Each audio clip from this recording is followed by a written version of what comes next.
जय हिंद दोस्तों, मैं अवधेश सर अपने YouTube channel smart science Buxar official की तरफ से धन्यवाद।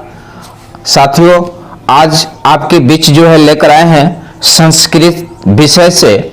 देखिए, आपका जो है सेकेंडरी स्कूल एग्जामिनेशन 2023 का मैट्रिक का परीक्षा है, जिसका विषय कोड है 205 और प्रश्न पुस्तिका कोड है जी। तो जिसका अलग अलग ABCDEF होगा, तो उस तरह से अपना मिलान कर लीजिएगा। तो मैं जो है जी सेट कोड का आंसर करेक्शन करा रहे हैं संस्कृत विषय से।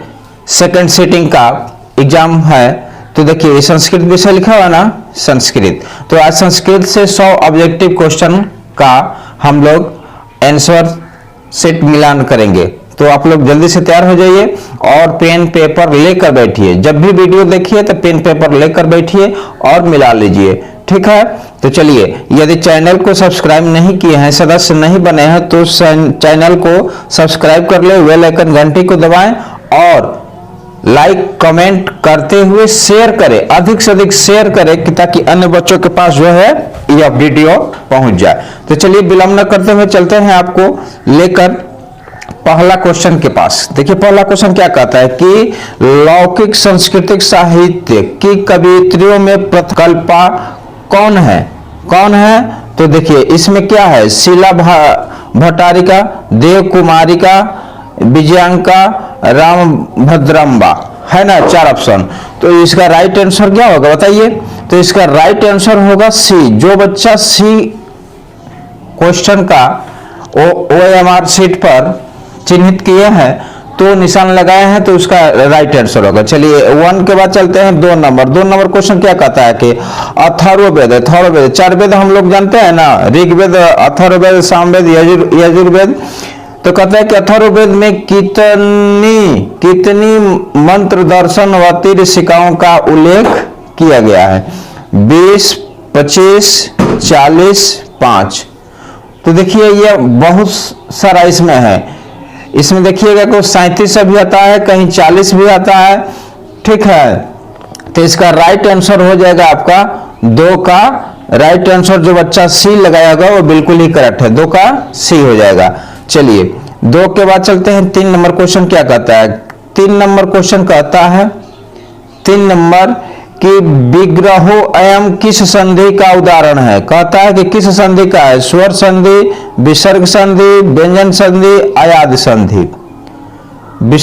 विग्रहो अयम किस संधि का उदाहरण है? तो देखिए, ये जो है इसका राइट आंसर जो बच्चा ए लगाया होगा स्वर संधि, तो उसका आंसर करेक्ट है, क्योंकि स्वर संधि में ही अयाद है। देखिए, डी भी दे रहा है, तो डी भी दे रहा है, तो डी न मारकर अपना क्या करेंगे, ए लगाएंगे। चलिए, उसके बाद कहता है 4 नंबर क्वेश्चन। 4 नंबर क्वेश्चन क्या कहता है? देखिए, 4 नंबर क्वेश्चन कहता है कि अशांति में कौन सा समास है? अशांति में समास आप पढ़े हुए हैं कि जिस सांस्कृतिक शब्द का पहला अक्षर न का, अ का इस तरह से होता है ना, का बोध होता हो, तो वह जो है कौन सा समास होगा?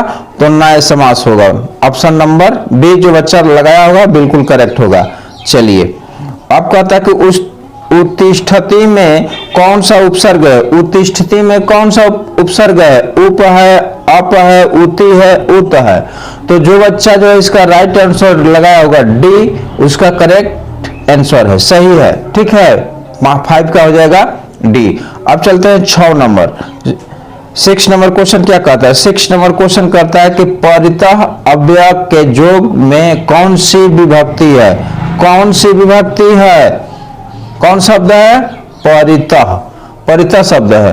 तो आप संस्कृत पढ़े हैं अव्यय में कि यदि परितः, अमित, समय, हाँ, प्रति, अनु का बोध ऐसा आता हो, तो उसमें आप आंख मूंद कर लगाइएगा विभक्ति कौन सा? द्वितीय विभक्ति। आंसर इसका राइट आंसर हो जाएगा सी। चलिए, 6 के बाद चलते हैं 7। 7 नंबर क्वेश्चन क्या कहता है? 7 नंबर क्वेश्चन कहता है कि यवेभ्यो यौरेभ्यो गम वार्यति क्षेत्रे किस सूत्र का उदाहरण है? क्षेत्रे किस सूत्र का उदाहरण है? तो इसका राइट आंसर जो बच्चा लगाया होगा ए आपादान पंचमी, इसका बिल्कुल ही करेक्ट है। तो 7 के बाद चलते हैं 8 नंबर क्वेश्चन के पास। 8 नंबर क्वेश्चन क्या कहता है कि अलस कथा पाठ में मिथिला का मंत्री कौन है? मिथिला का मंत्री कौन है? देखिए बच्चा बिल्कुल करेक्ट लगाया है, वीरेश्वर। चलिए आप चलते हैं 9 नंबर क्वेश्चन के पास। 9 नंबर क्वेश्चन क्या कहता है? 9 नंबर क्वेश्चन कहता है कि नियोगी पुरुषा अलस साल्याम विहिम दापित्वा निरूपयामासु। रेखांकित पद में ये रेखांकित है ना, पद का प्रश्न निर्माण विकल्प से चुने कि प्रश्न निर्माण जो है किस विकल्प से होगा। तो कदा किम कुत्र कम, तो इसका राइट आंसर हो जाएगा डी, ऑप्शन नंबर डी। किसी का 9 नंबर क्वेश्चन के बाद। चलिए 9 नंबर के बाद चलते हैं 10 नंबर क्वेश्चन के बाद। 10 नंबर क्वेश्चन क्या कहता है? चलिए आपको बहुत जल्दी करेक्शन कराएंगे। आप जो है तीव्र से गति से जो है, चलिए क्या कहता है कि अये वाचाला कति वचनानि वक्तुम शकनुत, किस आलसी की उक्ति है? किस आलसी की उक्ति है? तो 10 का आपका राइट आंसर हो जाएगा ए, प्रथम। चलिए 10 के बाद चलते हैं 11। 11 नंबर क्या कहता है? 11 नंबर कहता है कि युष्मत शब्द का रूप पंचमी विभक्ति एक वचन में क्या होगा? एक वचन में क्या होगा? ए दिया है तुभ्यम, बी दिया है त्वत्, सी दिया है त्वया, डी दिया है युष्मा भी। तो देखो ए तुभ्यम जो है चतुर्थी विभक्ति हो गया। ये क्या पूछ रहा है? पंचमी विभक्ति एक वचन, तो पंचमी विभक्ति एक वचन हो जाएगा त्वत्। राइट आंसर क्या हो जाएगा? बी। चलिए 11 के बाद चलते हैं। आपको जितना भी करेक्शन कराएंगे बिल्कुल ही 100% सही होगा, उसमें एक भी जो है मिस्टेक नहीं हो पाएगा। ठीक है, तो आप जो है चैनल को दबाकर लाइक कीजिए, दबाकर लाइक कीजिए, कंजूसी ना करें और शेयर करें, अधिक से अधिक शेयर कीजिएगा तो अन्य बच्चों के पास पहुंचेगा। क्योंकि अभी हम आपके समक्ष जो है नए चैनल के रूप में हैं, तो यह चैनल को जो है प्रसारित करना है, पूरे इंडिया के अन्य भागों में जो है इसको पहुंचा देना है। तो आप शेयर करेंगे, लाइक करेंगे, कमेंट करेंगे तभी जाएगा। सब्सक्राइब कर देने से नहीं होगा, सब्सक्राइब करेंगे तो आप ही के पास ये वीडियो रहेगा। चलिए 11 के बाद चलते हैं। अगला क्वेश्चन क्या कहता है? 12 नंबर। 12 नंबर क्वेश्चन क्या कहता है? 12 नंबर क्वेश्चन कहता है कि पूर्ववासात दर्शनम अधिकम महत्वपूर्णम रिक्त स्थान को उचित विकल्प से भरे। क्या? ग्रामस्य, चित्रकूटस्य, वनस्य, परिवारस्य। किससे भरे? तो इसका राइट आंसर हो जाएगा ए, ग्रामस्य। चलिए 12 के बाद चलते हैं 13। 13 नंबर क्वेश्चन क्या कहता है कि मंदाकिनी वर्णम पाठ में कुल कितने पद है? 7, 5, 11, 10 कितने हैं? तो सब कितने पद है? तो इसका राइट आंसर हो जाएगा ऑप्शन नंबर बी, 5। चलिए 13 के बाद चलते हैं 14। 14 नंबर क्वेश्चन क्या कहता है कि विशालाक्षी संबोधन किसके लिए प्रयुक्त हुआ है?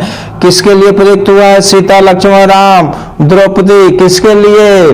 तो इसका राइट आंसर हो जाएगा ए, किसके लिए? सीता के लिए। किसके? विशालाक्षी संबोधना किसके लिए प्रयुक्त हुआ है? तो सीता के लिए। चलिए 14 के बाद चलते हैं 15 नंबर। 15 नंबर क्या क्वेश्चन कहता है कि स्वामी दयानंद के गुरु का नाम, स्वामी दयानंद के गुरु का नाम क्या था? यानी उसके गुरु कौन थे? रामकृष्ण परमहंस, धर्मानंद, बिरजानंद, गिरजानंद। तो देखिए कहा जाता है कि इसका राइट आंसर क्या होगा? दीजिए अपने से मिलाइए। तो देखिए बच्चा मारा है गिरजानंद, जो बिल्कुल ही गलत मार दिया है। ठीक है, टिक लगाया है गलत। तो अब देखिए स्वामी दयानंद के गुरु का नाम था, इसका राइट आंसर हो जाएगा क्या? Birjanand, option C, Birjanand. इसका पूरा नाम क्या था? बिरजानंद दंडिस। बिरजानंद दंडिस। मथुरा में जाइएगा, पंजाब के मथुरा में, तो मथुरा में जो है इसको अंधा गुरु कहते हैं।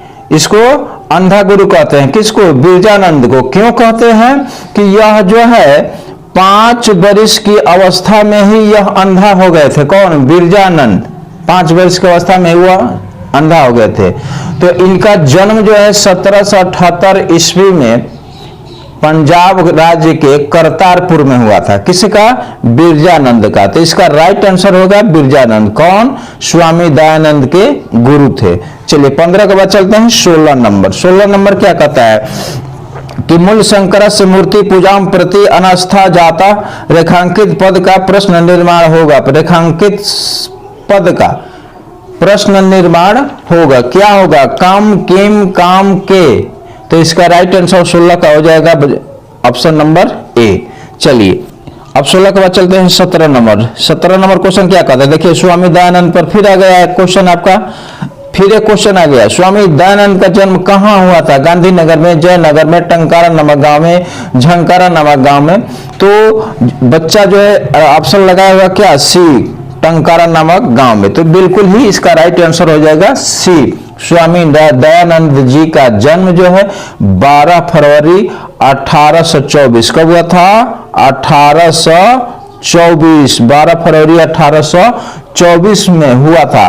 कहाँ? गुजरात राज्य के एक मोरबी जगह है, एक मोरबी जगह है। तो उसी मोरबी जगह के बगल में जो है टंकारा नामक गांव है। ठीक है, तो कभी कभी पूछ देता है, राज्य भी दे देता है कि स्वामीनंद का जन्म कहाँ हुआ था? गुजरात, बम्बे, मद्रास, चेन्नई। तो मारिएगा उस समय गुजरात। ठीक है, लेकिन गांव पूछा है तो टंकारा में स्वामी दयानंद सरस्वती जी का। चलिए, जिन्होंने आर्य समाज का संस्थापक की स्थापना किए थे। चलिए अब कहता है क्या?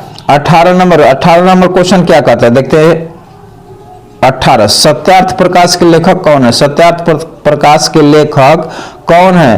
तो स्वामी दयानंद सरस्वती। उन्होंने ही सत्यार्थ यानी सत्य का अर्थ क्या है इस पर प्रकाश डालने के लिए इन्होंने एक पुस्तक की रचना की थी, जिसका लेखक कहा जाता है स्वामीनंद दयानंद सरस्वती जी को। चलिए 18 के बाद हो गया 19 नंबर क्वेश्चन क्या कहता है कि भीखन टोला गांव कहाँ है? भीखन टोला गांव कहाँ है? अब देखिए पूछ देगा कि भीखन टोला गांव कहाँ है, तो बिहार में है कि उत्तर प्रदेश में, मध्य प्रदेश में है कि राजस्थान में। तो बच्चा कंफ्यूज हो जाएगा। भीखन टोला और राज्य में हो सकता है, ये कौन कह सकता है कि नहीं होगा? उत्तर प्रदेश में जाइएगा तो होगा। बच्चा मारा है ए बिहार, तो बिल्कुल करेक्ट मारा है। भीखन टोला बिहार ही में है, लेकिन किसके उपलक्ष्य में भीखन टोला पूछ रहा है? तो राम प्रवेश के रूप में। राम प्रवेश आपको बुक में पढ़ना है ना, तो उसी राम प्रवेश के नाम पर जो है यह भीखन टोला पूछा हुआ है। ठीक है, तो अब चलते हैं। ठीक है, तो अब चलते हैं आगे क्वेश्चन में। तो ठीक है, तो वीडियो को लाइक कर दीजिए और शेयर कर दीजिए, साथ में कमेंट करें। और चैनल को सब्सक्राइब नहीं किए हैं तो चैनल को सब्सक्राइब करें, बेल आइकन घंटी को दबाएं। चलिए 19 के बाद देखते हैं 20 नंबर। 20 नंबर क्वेश्चन क्या कहता है? 20 नंबर क्वेश्चन कहता है कि उद्योगिनम पुरुष सिंहम डॉट उपैति, रिक्त स्थान की पूर्ति उचित विकल्प से करे। यानी खाली स्थान है, इसको उचित विकल्प से। कष्टम, क्रोधम, शीलम, लक्ष्मी। तो इसका राइट आंसर हो जाएगा डी, लक्ष्मी। क्या हो जाएगा? लक्ष्मी, डी। 21 के बाद चलते हैं 22 नंबर क्वेश्चन क्या कहता है? 22 नंबर क्वेश्चन कहता है कि छंद शास्त्र के प्रवर्तक आचार्य हैं। कौन है? तो पिंगल। क्या है? पिंगल। 21 का आपका राइट आंसर हो जाएगा डी। 21 के बाद चलते हैं 22 नंबर। 22 नंबर क्या कहता है कि डिप प्रत्यय किस पद से है? यानी डिप प्रत्यय से स्त्री प्रत्यय बनता है। सीधा से समझिए, किसी भी शब्द में डिप प्रत्यय लगाते हैं तो वह स्त्री प्रत्यय बनता है, यानी स्त्रीलिंग शब्द का निर्माण होता है। तो देखिए श्रीमती, ज्योति, गौरी, अजा, ये स्त्रीलिंग दिखाई दे रहा है। तो इसमें से कौन सा होगा? तो आपको डिप प्रत्यय पढ़ना होगा, डिश प्रत्यय पढ़ना होगा, टप प्रत्यय पढ़ना होगा, चप प्रत्यय पढ़ना होगा, एक तीन प्रत्यय पढ़ना होगा। तो जो बच्चा इस सब प्रत्यय पढ़ेगा तो उसका आंसर जो है करेक्ट लगाया तो गया। तो 22 का आपका राइट आंसर हो जाएगा ऑप्शन नंबर ए, श्रीमती। चलिए 22 के बाद चलते हैं 23 नंबर। 23 नंबर क्वेश्चन क्या कहता है कि दीर्घ प्लस तमप से कौन सा शब्द बनेगा? दीर्घतम, दीर्घतमम, दीर्घता, दीर्घत्वम, दीर्घतरम। तो 23 का आपका राइट आंसर हो जाएगा ऑप्शन नंबर ए, बच्चा करेक्ट लगाया। चलिए 23 के बाद चलते हैं 24 नंबर क्वेश्चन क्या कहता है कि आर्यभट्टियम किसकी रचना है? आर्यभट्टियम किसकी रचना है? तो बच्चा मारो ऑप्शन नंबर बी, आर्यभट्ट की है। चलिए 24 के बाद चलते हैं 25। कहता है कि निरीक्षय में कौन सा प्रत्यय है, निरीक्षय में कौन सा प्रत्यय है, सत्री है, कत है, कत्वा है, लयप है। तो इसका आंसर हो जाएगा, राइट आंसर हो जाएगा क्या, डी, लायप प्रत्यय हो जाएगा। चलिए 26 क्या कहता है, 26 नंबर क्वेश्चन कहता है कि कुरु किस लकार का रूप है। देखिए बहुत बच्चे इसमें कंफ्यूज होते हैं। कुरु में जो है कहता है कि किस लकार का रूप है, लट लकार है, लोट लकार है, लेट लकार है, लंग लकार है, चारों में से कौन होगा। अब आपका दिमाग क्या हो जाएगा, भ्रमित हो जाएगा। तो बच्चे भ्रमित नहीं होना है, आपको पढ़ना है लकार, लट लकार, लेट लकार, लंग लकार, लोट लकार, विधि 5 लकार पढ़िएगा। उसके बाद धातु क्रिया का क्या बोलते हैं, संस्कृत का धातु रूप आपको याद करना पड़ेगा, आपको रट्टा मारना पड़ेगा, उसको बनाना पड़ेगा, तभी आप बना पाइएगा, नहीं तो आपका आंसर गलत हो जाएगा। अधिकांशतः बच्चे मारे हैं लट लकार, जो बिल्कुल ही गलत है, बिल्कुल ही गलत है। इसका राइट आंसर होगा बी, लोट लकार। किसका, कुरु का। तो कुरु का रूप चलता है क्री से, क्री से। तो क्री में जाइएगा, लोट लकार का मध्यम पुरुष एक वचन में, तो ये होगा कुरु। क्या होगा, कुरु, मध्यम पुरुष एक वचन, किसका, लोट लकार, आज्ञा अनुज्ञा में। तो उसका रूप जब जाइएगा क्री का बनाइएगा तो आएगा कुरु, कुरु। तो किसका होगा, लोट लकार का प्रथम पुरुष मध्यम पुरुष एक वचन। चलिए 26 के बाद चलते हैं 27। 27 नंबर क्वेश्चन क्या कहते हैं कि देव शब्द के समान किस शब्द का रूप चलेगा, किस शब्द का रूप चलेगा। तो इसका राइट आंसर हो जाएगा सी, गज। चलिए 27 के बाद चलते हैं 28। 28 नंबर क्या कहता है कि संहार, संहार, संहार में कौन सा उपसर्ग है। तो अब इसका सीधा संस्कृत क्या पढ़े हैं आप, संधि विच्छेद। तो क्या कहते हैं, सम जोड़ हार लिखते हैं ना, तो सम जोड़ हार, तो सम हुआ ना मूल धातु, उपसर्ग, तो इसको सम मारिए, राइट आंसर आपका हो जाएगा सी, सनना सम। चलिए 28 के बाद चलते हैं 29। 29 नंबर क्या कहता है कि रामायण पाठ पठते वाक्य में प्रथमा विभक्ति का प्रयोग किस सूत्र के अनुसार किया गया है। तो उक्त कर्मणि प्रथमा, उक्त कर्मणि प्रथमा, 29 का ए। चलिए 29 के बाद चलते हैं 30। 30 नंबर क्या कहता है, सूरज से उदय का समस्त पद क्या है, सूरज से उदय, सूरज से उदय अर्थात सूर्योदय, ऑप्शन नंबर बी। 31 देखते हैं, 31 देखते हैं 31। वतो गुण वचनात् सूत्र से डिस प्रत्यय किस पद में हुआ है, किस पद में हुआ है। तो रजकी, गुरवी, मृगी, कुमारी, तो ऑप्शन नंबर ए रजकी। चलिए 31 के बाद चलते हैं 32 नंबर। 32 नंबर क्वेश्चन क्या कहता है, 32 नंबर क्वेश्चन कहता है कि भाव का स्त्रीलिंग रूप क्या होगा, भाव का स्त्रीलिंग रूप क्या होगा। तो इसका राइट आंसर हो जाएगा डी, भवती। चलिए अब कहते हैं 33। 33 क्या होगा, 33 व्याघ्र पथिका कथा में दान धर्मादि चरतु भवान किसका कथन है, धार्मिक पथिक बाघ लेखक। तो 33 का आपका राइट आंसर हो जाएगा धार्मिक, ए, 33 का ए। चलिए 34 नंबर क्या कहता है, 34 नंबर कहता है कि हितोपदेश कैसा ग्रंथ है, धार्मिक ग्रंथ है, बाल ग्रंथ है, वैज्ञानिक कथा ग्रंथ है, व्यंग्य कथा ग्रंथ है। तो यह 34 का आपका राइट आंसर हो जाएगा ए, क्या होगा, धार्मिक कथा ग्रंथ। 34 के बाद चलते हैं 35। 35 नंबर क्या कहता है कि लोभ के दुष्परिणाम का वर्णन किस पाठ में, आलस कथा में, शास्त्राकार में, व्याघ्र पथिक कथा में, कर्मवीर कथा में। तो लोभ के दुष्परिणाम बगवाला है ना व्याघ्र पथिका कथा, तो अब 35 का राइट आंसर हो जाएगा सी, क्या हो जाएगा सी, 35 का सी। चलिए 36 नंबर क्या कहता है कि मुखरत्वम, मुखरत्वम में कौन सा तद्धित प्रत्यय है, कौन सा तद्धित प्रत्यय है, तो त्वा प्रत्यय है, ऑप्शन नंबर बी, बिल्कुल करेक्ट बच्चा लगाया। चलिए 37 नंबर देखिए, द्रष्टव्यम पद में कौन सा प्रत्यय है, कौन सा प्रत्यय है, तो तबियत प्रत्यय है, कौन सा प्रत्यय है, तबियत प्रत्यय है। 37 के बाद चलते हैं 38। 38 नंबर क्या कहता है कि मंदाकिनी वर्णनम पाठ में राम किसको मंदाकिनी नदी दिखा रहे हैं, किसको नदी दिखा रहे हैं। तो 38 का राइट आंसर हो जाएगा ए, सीता को। चलिए 38 के बाद चलते हैं 39। 39 क्या कहता है कि हितोपदेश के रचनाकार कौन है, कौन है? तो नारायण पंडित, ऑप्शन नंबर बी नारायण पंडित। 39 के बाद चलते हैं 40। 40 नंबर क्वेश्चन क्या कहता है कि प्रोक्ता पद में कौन सा उपसर्ग है? प्रति, प्र, परा, परि। तो इसका राइट आंसर हो जाएगा ऑप्शन नंबर बी, 40 का बी, प्र उपसर्ग है। 40 के बाद चलते हैं 41। 41 नंबर कहता है का किस पद में व्यंजन संधि है? किस पद में व्यंजन संधि है? महेश, महा जोड़ ईश, धावका, ममापी, संसार, समजोड़ सारा, समजोड़ सारा, समजोड़ सारा। इसका राइट आंसर क्या हो जाएगा? समजोड़ सारा। तो ये हो जाएगा ऑप्शन नंबर डी। 41 के बाद चलते हैं 42 नंबर कहता है किस समास में विशेषण विशेष्य का समास होता है जिसमें विशेषण की विशेषता बतलाता हो? तो किसमें होता है?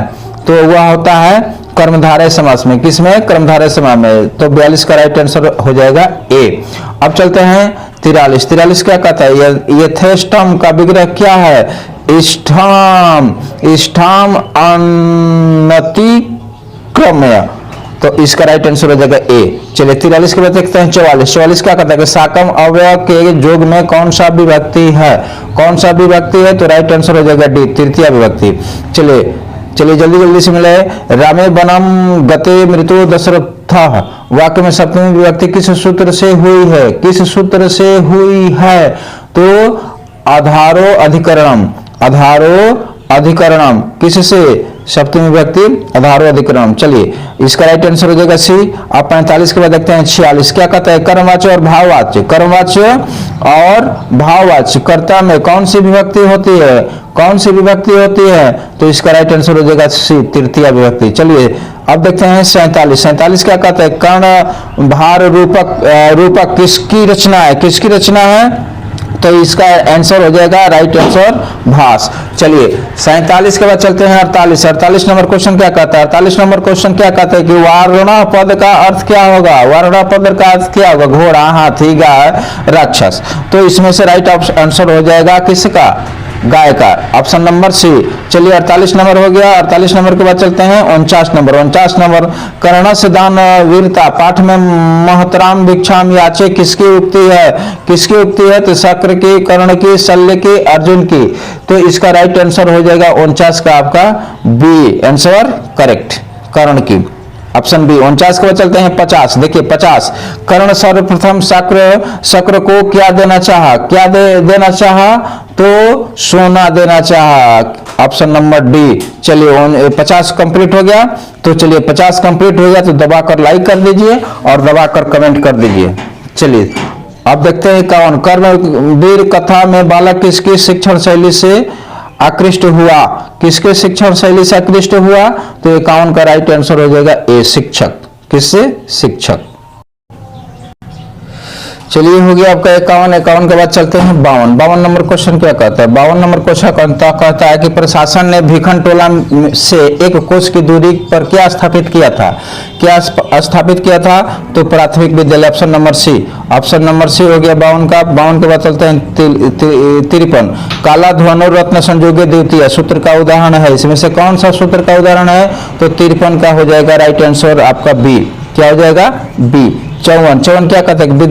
54 जो है विद्याहीना का समस्त पद क्या है? समस्त पद क्या है? तो 54 का राइट आंसर हो जाएगा आपका क्या हो जाएगा? 54 का राइट आंसर हो जाएगा सी, विद्याहीन। चलो 54 के बाद चलते हैं 55। 55 क्या कहते हैं कि दशानन किस समास का उदाहरण है? किस समास का उदाहरण है? तो बहुब्रीहि। बच्चा बिल्कुल करेक्ट लगाया, ऑप्शन नंबर डी हो जाएगा।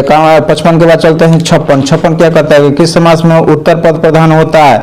उत्तर पद प्रधान होता है किस समास में? तो उत्तर पद प्रधान हो तत्पुरुष समास, ऑप्शन नंबर सी। चलिए 56 के बाद चलते हैं सी हो गया। 56 के बाद चलते हैं 57। 57 क्या कहते हैं कि पो प्लस इतरा की संधि क्या होगी? कौन सा शब्द बनेगा? पवित्र बनेगा। क्या बनेगा? पवित्र। 57। 57 का सी। 57 के बाद चलते हैं 58। 58 क्या कहते हैं? नय वसत में कौन सा संधि है? स्वर संधि है, व्यंजन संधि, विसर्ग संधि, जसस्तु संधि है। तो इसमें कहता है कि नयो जोड़ असत और निह जोड़ असत, ये दोनों हो जाता है तो दोनों मिलाकर चला जाता है किसमें? स्वर संधि में। चलिए 58 का ए हो गया राइट आंसर। 59 चलते हैं। 59 क्या कहता है कि निम्न में से नरक का नरक का द्वार नहीं है। कौन सा? पुण्य जो है नरक का द्वार नहीं है। चलिए राइट आंसर हो गया सी। 59 के बाद चलते हैं 60। 60 का कहता है कि विद्या की रक्षा किससे होती है? विद्या की रक्षा किससे होती है? तो योग से होती है। Option number D right answer. 60 के बाद चलते हैं 61। 61 क्या कहता है कि सतत प्रियवादी लोग होते हैं। क्या होते हैं? दुर्लभ, अलक्ष्य, सुलभ, अतलभ। तो 61 का आपका राइट आंसर हो जाएगा सुलभ। ऑप्शन नंबर सी। 61 के बाद चलते हैं 62। 62 नंबर क्या कहता है? 62 कहता है कि पहले शिष्य विद्या आरंभ कहाँ करते थे? कहाँ करते थे? तो 62 का आपका राइट आंसर हो जाएगा गुरुगृह में। किसमें? गुरुगृह में। Option number A. 62 के बाद चलते हैं 63। 63 क्या कहता है? 63 कहता है कि भारतीय जीवन दर्शनम का महत्वपूर्ण उपादान क्या है? भारतीय उपादान क्या है? तो 63 का आपका राइट आंसर हो जाएगा सी संस्कार। संस्कार। 63 के बाद चलते हैं 64। 64 क्या कहता है कि सीमन तो नयन संस्कार का प्रयोजन क्या है? क्या है? तो इसका प्रयोजन है गर्भ रक्षा। 64 का राइट आंसर हो जाएगा सी। चलिए 64 के बाद चलते हैं 65। वयम वेदम पठाम कर्तृवाच्य का कर्मवाच्य में परिवर्तन करे तो 65 का राइट आंसर क्या हो जाएगा? ऑप्शन नंबर ए अस्माभिवेदम पठ्यते। चलिए 65 के बाद चलते हैं 66। 66 क्या कहता है कि गांधी दर्शन से प्रभावित रचना कौन सी है? कौन सी है? तो 66 का राइट आंसर हो जाएगा ऑप्शन नंबर सी। चलिए 66 के बाद चलते हैं 67। क्या कहता है कि अस्पृहा पद का अर्थ क्या है? समीप, बाद में, इच्छा, पुराना। तो इसका राइट आंसर हो जाएगा सी इच्छा। चलिए 67 के बाद चलते हैं 68। 68 क्या कहते हैं? हमारी मातृभूमि कैसी है? हमारी मातृभूमि कैसी है? तो हमारी मातृभूमि जो है वत्सला भी हो जाती है, निर्मला, विशाला, तीनों होती है, इसलिए राइट आंसर हो जाएगा डी। चलिए 69 देखते हैं। 69 क्या कहते हैं कि निम्न में से गृहस्थ जीवन का संस्कार कौन सा है? कौन सा है? विवाह के शांत, गोदान, जात, कर्म। कौन सा है? तो आपका राइट आंसर हो जाएगा 69 का राइट आंसर हो जाएगा विवाह। 69 का ए, ऑप्शन ए। चलिए 69 के बाद चलते हैं 70। 70 क्या कहता है? कंपना राय का समय क्या है? 70 का राइट आंसर हो जाएगा बी। 70 का राइट आंसर हो जाएगा बी, 14वीं शताब्दी। 70 हो गया। 70 के बाद चलते हैं 71। 71 क्या कहते हैं कि मही पद का अर्थ क्या है? मही पद का अर्थ है आग, आग, पृथ्वी, पानी, आकाश। कौन सा होगा? तो 71 का राइट आंसर हो जाएगा बी, पृथ्वी। 71 हो गया। 71 के बाद चलते हैं 72। 72 नंबर क्या कहता है? 72 नंबर कहता है कि मति शब्द का तृतीय विभक्ति बहुवचन में क्या होगा? तो बहुवचन में इसका रूप जो है क्या होगा? बहुवचन में रूप क्या होगा? मत्या, मतायाम, मतिभी, मतिभी। तो इसका राइट आंसर हो जाएगा 72 का राइट आंसर हो जाएगा सी। क्या हो जाएगा? सी, 72। 72 के बाद देखते हैं 73। 73 क्या कहता है कि पाटलिपुत्र पटना के नाम से कब प्रसिद्ध हुआ? तो 73 का राइट आंसर हो जाएगा ऑप्शन नंबर सी। चलिए ऑप्शन नंबर क्या हो जाएगा? सी, मध्यकाल में। चलिए 73 के बाद चलते हैं 74। पटना किस शब्द से निर्मित है? पाटलिपुत्रम से ना। तो 74 का आपका राइट आंसर हो जाएगा सी। चलिए अब चलते हैं 75। 75 क्या कहता है? गुरु गोविंद सिंह का जन्म स्थान किस नाम से प्रसिद्ध है? किस नाम से प्रसिद्ध है? तो गुरुद्वारा के नाम से प्रसिद्ध है। तो इसका राइट आंसर हो जाएगा ऑप्शन नंबर बी। चलिए 75 के बाद चलते हैं 76। 76 कहता है पश्य पद में कौन सा धातु है? पश्य पद में कौन सा धातु है? दृश्य, द्रक्ष, पश्यम, दा। तो पश्य, अपश्य देखकर पश्य मत मारिएगा, सी नहीं होगा, ए होगा, दृश्य होगा। दृश्य माने भी देखना होता है, पश्य माने भी देखना होता है। तो पश्य दे दिया है विधिलिंग का रूप दे दिया है ना, तो इसका धातु रूप होगा दृश्य। दृश्य माने देखना। चलिए 76 के बाद चलते हैं 77। क्या कहता है? क्री जोड़ तुमुन प्रत्यय से कौन सा अवयव बनेगा? कौन सा पद बनेगा? तो 77 का आपका राइट आंसर हो जाएगा क्या? 77 का कर्तुम, option number B right answer. 77 के बाद चलते हैं 78। 78 क्या कहता है? ठक प्रत्यांत पद है। 78 जो कहता है कि ठक प्रत्यांत पद है, यानी ठक प्रत्यय है। तो ठक प्रत्यय वेद में जोड़ेंगे तो क्या बनेगा? क्या बनेगा? तो ठक प्रत्यय के अंत में इक जुटता है। वैदिक, देखिए वैदिक दे दिया है, तो इसका राइट आंसर हो जाएगा बी, वैदिक। चलिए 78 के बाद चलते हैं 79। 79 नंबर क्या कहता है? गायिका में कौन सा स्त्री प्रत्यय है? कौन सा स्त्री प्रत्यय है? तो देखिए बच्चा डिप लगाया, बिल्कुल ही गलत है। टाप प्रत्यय होगा। क्या होगा? टाप प्रत्यय। 79 का राइट आंसर होगा सी। तो आपको जो है प्रत्यय पढ़ना पड़ेगा। 80 नंबर क्या कहता है कि नैति में पद में कौन सी धातु है? कौन सी क्रिया है? तो नी क्रिया है। कौन सी धातु है? नी की क्रिया है। देखिए हर्षिकार, दीर्घिकार, इतना भी कंफ्यूज करता है। तो 80 का राइट आंसर हो जाएगा बी। 84 के बाद चलते हैं 81। 81 नंबर क्वेश्चन क्या कहता है? 81 नंबर क्वेश्चन कहता है किस संधि में स्वर वर्ण में विकार होता है, विकार उत्पन्न होता है? किस थी संधि में? विसर्ग में, व्यंजन में, स्वर में, संयोग में। तो किसमें होता है? तो 81 का राइट आंसर हो जाएगा स्वर संधि में। किसमें? स्वर संधि में। तो ये हो गया स्वर संधि। अब चलते हैं 82 नंबर। 82 नंबर क्या कहता है कि देवेश में किन किन वर्णों की संधि हुई है? देवेश, देव जोड़ ईश। तो देखिए जब भी ईश आएगा तो बड़ी ई असल लिखते हैं, लेकिन देवेंद्र आएगा तो देव प्लस इंद्र लिखते हैं, तो छोटी ई लिखते हैं। तो बड़ी कंफ्यूज करने वाला चीज है।